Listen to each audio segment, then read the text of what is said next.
Guns, guns, guns. Gun culture is everywhere in America.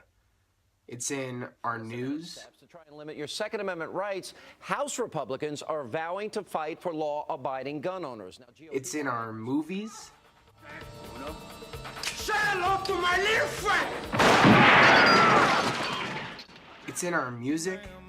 Took the safety off Granddaddy's gun.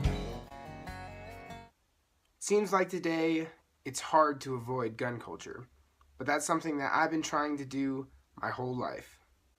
Hello, my name is Connor Malaty, and my cultural discomfort zone is gun culture. For my whole life, up until a couple of weeks ago, I had never shot a gun of any kind. In fact, the first time I ever saw a gun up close and personal, I was 18 years old. I was afraid of guns, essentially, and I had every intention of never firing a gun in my life and keeping my shooting virginity. However, given the opportunity to step outside of my comfort zone and really push the boundaries of my psyche, I knew that I had to give this a shot.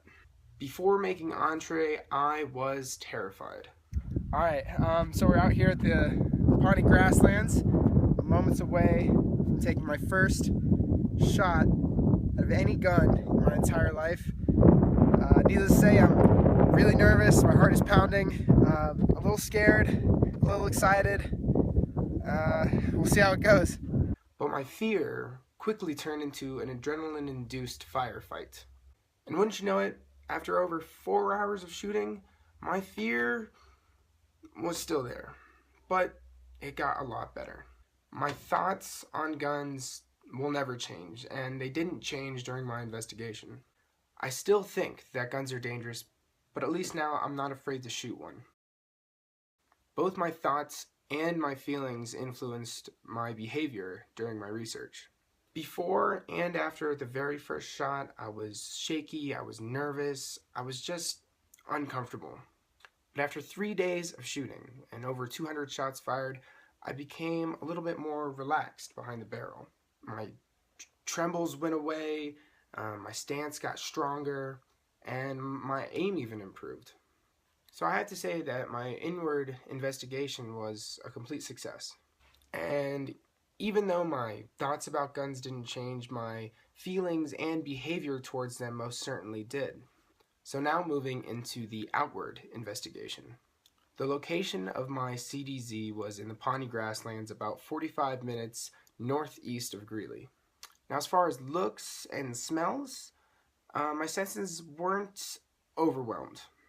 When I first arrived, it was not how I expected at all. I was expecting something professional, clean, and this just wasn't. The smell did change, however, after a couple of shots.